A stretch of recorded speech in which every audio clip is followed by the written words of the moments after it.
Hi guys, Brian from Boas here. Well, we're getting really close to the stunning conclusion of the 2021 locality boa breeding season, which is, of course, the birth of the litters. As you probably know if you've been following the channel, I have quite a number of really promising pairings this year of some beautiful locality boas. And today I want to show you the steps I'm taking to get ready for the babies. So the first thing I have to do to prepare for the babies is to have a pretty good idea of which females are gravid and when they're going to deliver. And so I've been really closely following my breeding pairs over the last few months, seeing which females are going into a shed cycle, and then determining whether that is the post-ovulation shed and whether they may or may not be gravid. And so I keep notes of all these observations in my breeding notebook, which of course is very important to keep these records so you can follow them year after year and really get to learn your snakes and learn how to breed them. And so for this year, you can see I have 15 pairings that I set up. I would say at this point about half of them, about 7 or 8, definitely appear gravid. And then some other ones I'm still waiting on. They may be gravid, a little later in the season. Typically I'll keep my boas together until around June or so before giving up. So I watch when they're going into shed. So they might go into a shed cycle that takes them, 7 to 10 days or so before they actually shed. And that's a pretty good sign that it's a post-ovulation shed.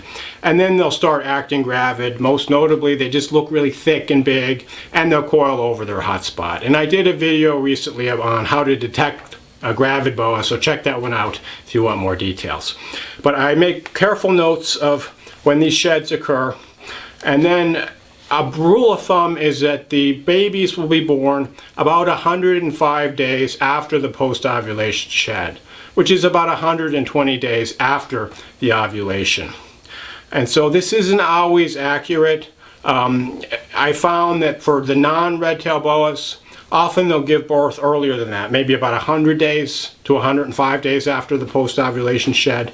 For my true red-tail boas, it's typically later, often a week or two after. So it can be up to 120 days or so after the post-ovulation shed. Of course, you don't always get a post-ovulation shed, which happens probably in about 5 to 10% of my breedings anyway.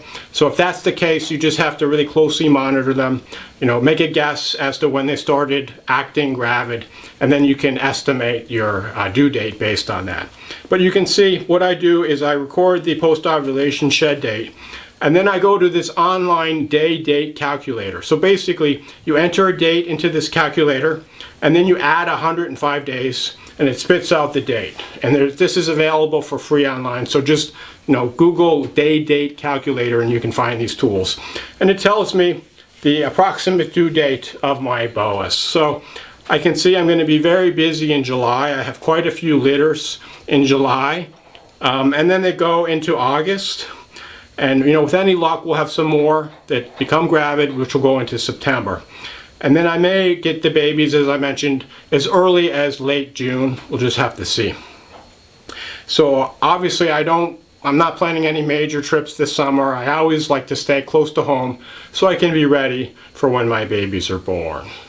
I need to be sure that I have suitable housing for my babies during the time that they're going to spend with me before they're off to their new homes.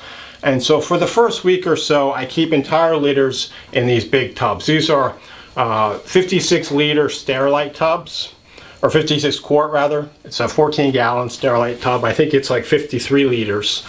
And so basically I put an entire litter in one of these tubs. And typically I just line it with paper towels, keep them nice and moist. But I keep the babies together for the first week or so. They seem to enjoy being together and it makes them feel safe, and they kind of huddle in these piles, which I'll show you, once I have some litters on the ground. But this is a relatively simple tub. I just melt air holes in it for the babies. And usually I just use a simple heat mat, like an Ultratherm heat mat under the tub, which I set to 90 degrees with the thermostat. And the babies do fine in these tubs for the first week or so. Typically I separate them out right before they have their first shed at about a week or so of age. So I have 3 or 4 of these. I'm probably going to pick up a couple more because it's possible I might have like 5 or 6 litters that need these tubs at the same time. So I want to make sure I have enough tubs for my Boas, baby Boas, first housing for their first week or so of life. Once my baby Boas reach about 7 to 10 days of age before their first shed, I transfer them to individual housing. And I have several racks, which I built myself, that hold different size Sterilite tubs. So I use both the 6 liter as well, or the 6 quart tub, as well as the 16 quart tub. Here's one of the 6 quart Sterilite tubs, and I keep the design fairly simple. Just use a simple paper towel substrate. I have this plastic hide box made out of a little organizer that I got from the dollar store that I just melted access holes. And then a simple paper, piece of crumpled newspaper to add additional hiding places. It also helps maintain high humidity. I can just spray it down. It absorbs some moisture and increases the humidity within the tub. You can see I've just melted some holes in the sides for ventilation. And then for the water, I have this 5-ounce deli cup, which I've attached to the side using this little zip tie, and that acts as a holder. And then I have another 5-ounce deli cup I actually put the water in that I can just put in there, so it's not going to get knocked over. And it's real simple to take out and wash and replace as needed. So I also have a larger size, and basically these 6 liter or 6 quart tubs I use for my dwarf and semi-dwarf boas like the Tarahumara and the Hog Island boa. For my larger boas like my true red tails, I use these 16 quart tubs. And the design is pretty much the same as with the smaller tubs. Simple paper towel substrate, this hide box, simple plastic box made out of a drawer organizer that I got at the dollar store with an access door, the crumpled newspaper, and then I'm using this larger 16-ounce deli cup. It's held to the side with a zip tie, and I can just fill the cup, put it in there, take it out to clean, and replace as needed. Since I can't show you this whole rack setup in one frame since it's too wide, I'm just going to do a quick panning shot so you can get an appreciation.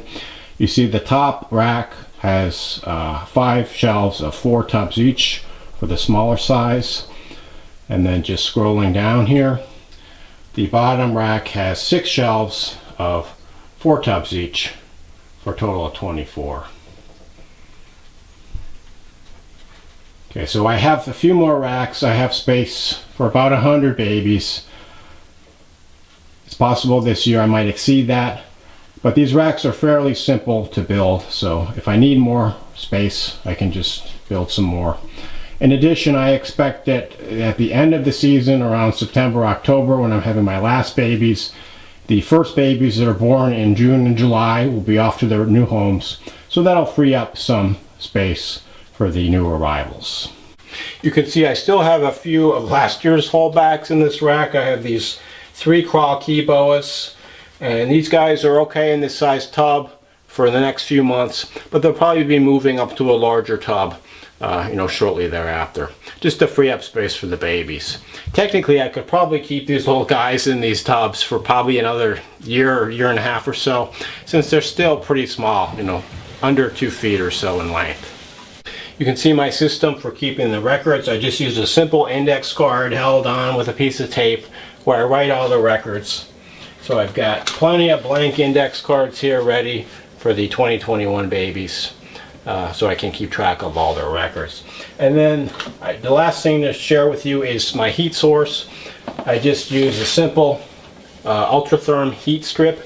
So in the back, this is the 6-inch wide heat strip. It's held down using aluminum foil tape. And the same similar setup at the bottom rack. I just have this 6-inch wide Ultratherm heat mat that's held in place with aluminum foil tape. This is a 4-foot length. I think this is a 3-foot length. It's not quite as long because it's a smaller rack. And let me show you a quick close-up of how I have the heater set up. I'm actually using a Herpstat 6 thermostat to control the temperature. Let me show you how I have the probe set up.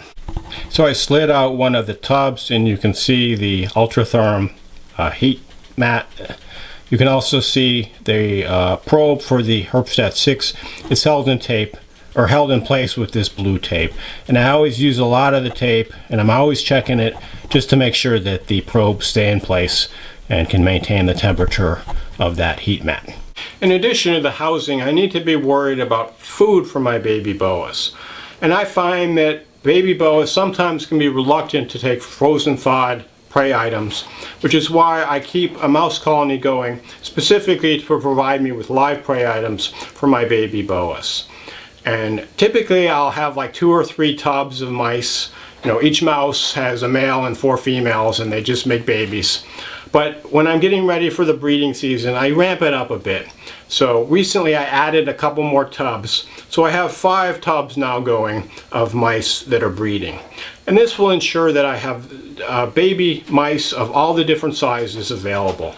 And this can be anywhere from like a small fuzzy for the smallest locality boas, you know, like the Tarahumaras and the Longicauda boas are really small when they're born, and they would just need a fuzzy sized mouse. And then I also want kind of all the way up to like a small adult mouse. Some of my Peruvian boas, for example, are really big at birth, almost 2 feet in length, and they can handle a full, or not quite a full size adult mouse, but a sexually mature mouse nearing its full adult size. So in order to make sure that I have a range of different size baby mice for the boas, as well as to make sure I have enough of them, I typically have around 4 or 5 tubs that are breeding. And this, in the past, has been plenty of mice to feed my baby boas. So not quite sure this year. Maybe I'll hopefully have more baby boas than I have in the past. But based on my calculations, I should have plenty of appropriately sized rodents to get my boas off to a good start. And typically after they eat a couple meals of live prey items, I'll switch them over to frozen thawed prey items, and then having the source of the live mice isn't quite as important. I'm going to wrap up this video by showing you guys a couple of males that were involved in my breeding trials this year, and so hopefully we'll have some babies from these guys on the ground in the next few months. And the first is this beautiful Culpa Peru true red-tailed boa. And so this guy was born here back in 2015. Beautiful animal. You can see his beautiful golden colors. This guy has got these really nice thin saddles that just contrast really well with his golden brown color. You can see he's got a lot of this beautiful belly speckling.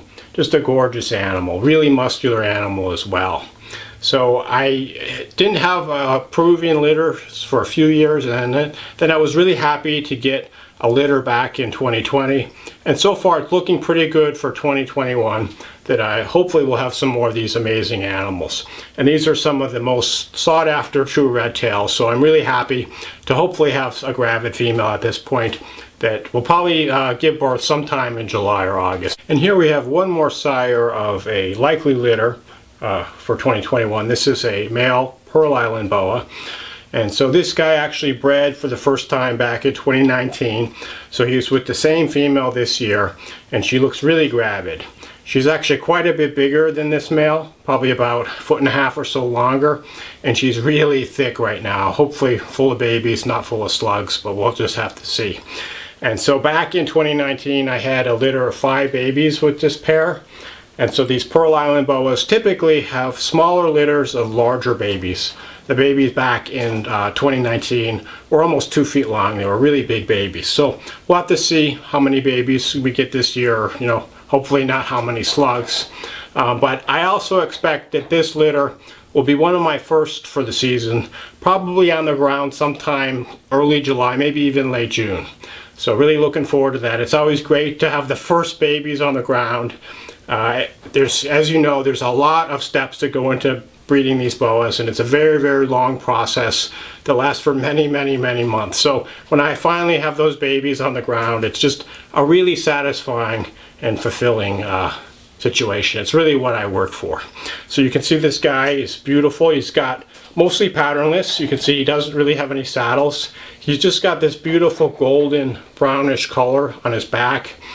Looking at his sides, you can see these kind of blotches of, kind of a brownish and, kind of more of a pinkish color. Just a really cool look. These Pearl Islands typically have a lot of white scales. You can see this guy has a few. The female has a lot of the white scales just on her side. It's a really cool look. But again, hopefully these will be among the first babies on the ground for 2021. So please stay tuned. I'll continue to update you guys with regular video updates on my breeding situation and births of babies, etc. So I hope this video was helpful. As always, if you have any questions or comments, feel free to drop me a line. Thanks for watching and enjoy your boas.